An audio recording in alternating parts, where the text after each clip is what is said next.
బొంకుడు మాటల పొంగులేటి నేనేం మాట్లాడిండు ప్రెస్ మీట్ పెట్టి బొంకుతున్నాడు నిన్న. ఏమని 98% భూములు 22A నుంచి తీసేసినాము అంటుండు.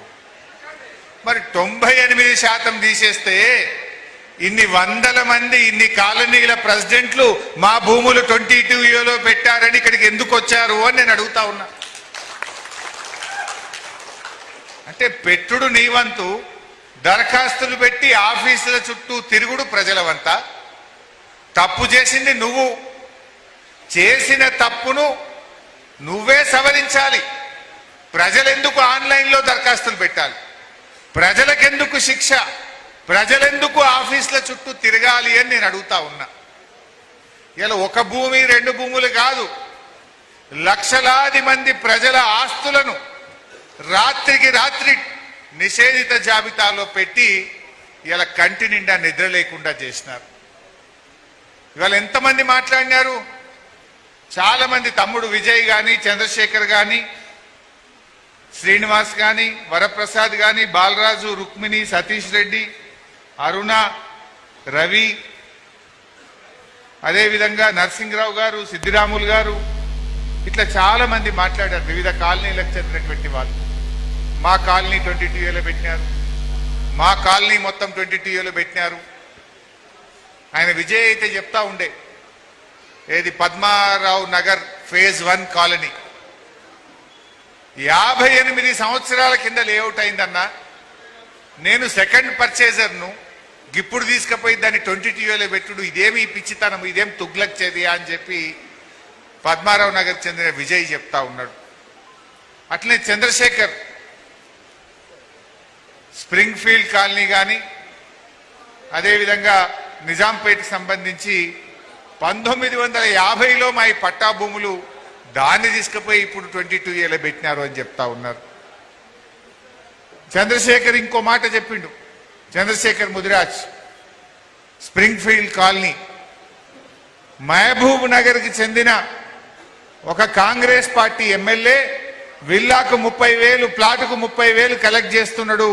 ఆ పైసలు తీసుకపోతేనే గవర్నమెంట్లో పని అవుతుంది అని చెప్పి ఏజెంట్లు తిరుగుతున్నారన్న అని చెప్తున్నాడు. అంటే 22Aలో పెట్టుడు, ముఖ్యమంత్రి గారి పొంగులేటి గారి ఏజెంట్లు ఇవాళ తిరుగుతున్నారు కాలనీల మీద పడి, గ్రామాల మీద పడి, మీరు డబ్బులు ఇయ్యండి, మీది 22Aకి తీసేస్తాము అంటున్నారు. నిన్న ఒక ఆయన తెలంగాణ భవన్కి వచ్చిండు, అమీన్పూర్ అనుకుంటా. మా భూమి ఎందుకు 22Aలో పెట్టిండ్రు అని ఎంఆర్ఓ దగ్గరికి పోయిండట. మాకు తెలియదు, ఆర్డీఓని అడుగుపో అన్నాడట. ఆర్డీఓ దగ్గరికి పోయిండట. నాకు తెలియదు, కలెక్టర్ని అడుగుపో అన్నాడట. కలెక్టర్ దగ్గర పోయిండట. ఇది నేను కాదు, గవర్నమెంట్ నిర్ణయం తీసుకున్నది, గవర్నమెంట్ని అడుగుపో అన్నాడట. బయటకు వచ్చినాక ఓ బ్రోకర్ కలిసిండట.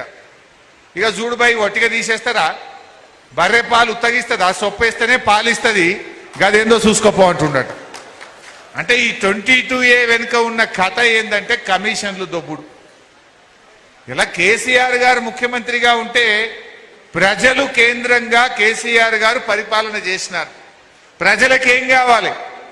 మంచినీళ్ళు కావాలి, నిరంతరాయంగా కరెంటు కావాలి, ఆడపిల్ల పెళ్లికి కళ్యాణ లక్ష్మి కావాలి, బిడ్డ కాన్పుకు పోతే కేసీఆర్ కిట్ కావాలి, పిల్లలు చదువుకోవడానికి గురుకుల పాఠశాలలు కావాలి, ఫీజు రియంబర్స్మెంట్ పథకం కావాలి. పేదలు పరేషాన్ అవుతున్నారు అంటే 58, 59 జీవో తెచ్చి వాళ్ళను పట్టాలిచ్చి వాళ్ళను ఒక ఇంటి వాళ్ళను చేసే ప్రయత్నం చేసిండు కేసీఆర్. హైదరాబాద్ బ్రాండ్ ఇమేజ్ పెంచిండు కేసీఆర్. తెలంగాణ గౌరవం పెంచిండు కేసీఆర్. రైతులకు సాగునీరు ఇచ్చిండు, 24 గంటల కరెంట్ ఇచ్చిండు, పండిన పంట కొని రైతుల కన్నీళ్లు దుడిచిండు కేసీఆర్. ప్రజలకు ఏం కావాలో కేసీఆర్ గారు ప్రజలు కేంద్రంగా పరిపాలన సాగించింది కేసీఆర్. కానీ రేవంత్ రెడ్డి భూములు కేంద్రంగా పరిపాలన చేస్తున్నాడు. 7 కమిషన్లు వస్తాయి. ఎందుకంటే రేవంత్ రెడ్డి వెనకట చెప్తుండే, నాకు రియల్ ఎస్టేట్ బాగా తెలుసు, నేను రియల్ ఎస్టేట్ వ్యాపారిని. మరి నీకు రియల్ ఎస్టేట్ బాగా తెలిస్తే ప్రజల కష్టాలు తొలగిస్తావా, ప్రజలను పీల్చి పిప్పి చేస్తావా? ఇలా ఏం జరుగుతుంది రాష్ట్రంలో? గవర్నమెంట్ భూములు ఎక్కడన్నా హూడా భూములో, హెచ్ఎండిఏ భూములో, టీజీఐసి భూములో, హౌసింగ్ బోర్డు భూములో ఉంటే గజాలు కూడా అమ్పారేస్తున్నాడు. పార్కులు కూడా అమ్ముతున్నాడు. మొన్న కూకట్పల్లి హౌసింగ్ బోర్డులో 1000 గజాల ప్లాట్, ఆడ మంచి పార్క్ ఉన్నది. పిల్లలు పొద్దున్నే వాకింగ్ చేస్తారు, పిల్లలు ఆడుకుంటారు, పెద్దలు వాకింగ్ చేస్తారు. 1000 గజాల పార్కును కూడా అమ్మడానికి పెట్టింది. దరఖాస్తులు ఇచ్చిండ్రు, కాగితాలు ఇచ్చిండ్రు, ఆఫీసుల చుట్టూ తిరిగితే లేలే అమ్ముడే అంటాడు. లాస్ట్కు ఆ కాలనీ వాళ్ళందరూ హైకోర్టుకు పోతే పార్కును ఎట్లా అమ్ముతావని రేవంత్ రెడ్డి ప్రభుత్వానికి మొట్టికాయలేసి ఆ హైకోర్టు స్టే ఇస్తే ఇవాళ పార్కు మిగిలింది. అంటే భూములు అమ్ముడు, అంటే భూములు కేంద్రంగా పాలన చేస్తున్న రేవంత్ ఏం చేస్తున్నాడు? భూములమ్ముడు, పార్కులమ్ముడు, ప్లాట్లమ్ముడు. రేపటికి ఎప్పుడైనా గుడి కట్టాలంటే భూమి ఉండదు, బడి కట్టాలంటే భూమి ఉండదు, స్కూల్కి భూమి ఉండదు, శ్మశాన వాటికకు జాగు ఉండదు. మొత్తం గవర్నమెంట్ భూములను ఎక్కడ పడితే అక్కడ అమ్మి పారేస్తా ఉన్నాడు. రేపు ప్రజలు ఉన్నారు కదా, జనాభా పెరుగుతున్న ఈ హైదరాబాద్కు ఓ వాటర్ ట్యాంక్ కట్టాలి, ఓ దవాఖానా కట్టాలి, ఓ పార్కు కట్టాలి, పిల్లలకు ఓ గుడి కట్టాలి, బడి కట్టాలంటే ఉన్న జాగలు అమ్మితే ఎట్లా ఇప్పుడు జరుగుతుంది? బొందలగడ్డకు కూడా జాగలు లేకుండా చేస్తావా రేవంత్ రెడ్డి? మా క్రిస్టియన్లకో, మా ముస్లింలకో, మా హిందువులకో ఎక్కడైనా బొందలగడ్డ కన్నా ఇంత జాగ ఉండాలనా వద్దా? గజాలు అమ్ముతా, ఎకరాలు అమ్ముతా, కనబడ్డ భూములు అమ్ముతా అంటే ఇది ఎక్కడి పద్ధతి అని నేను అడుగుతా ఉన్నా. ఒకవైపు భూముల అమ్మకం, మరొక వైపు ఏం చేస్తున్నాడు? అసైన్డ్ భూములు. నాడు కాంగ్రెస్ పార్టీ ఏం చెప్పిందంటే ఎస్సీలకు, ఎస్టీలకు, బీసీలకు మేము రాగానే పట్టాలు ఇస్తాం, మీకు భూమిని అమ్ముకునే హక్కులు కల్పిస్తామన్నాడు. ఏమైంది రేవంత్ రెడ్డి? 34 నెలలైంది నువ్వు వచ్చి, దగ్గర దగ్గర 3 ఏళ్లకు వచ్చింది.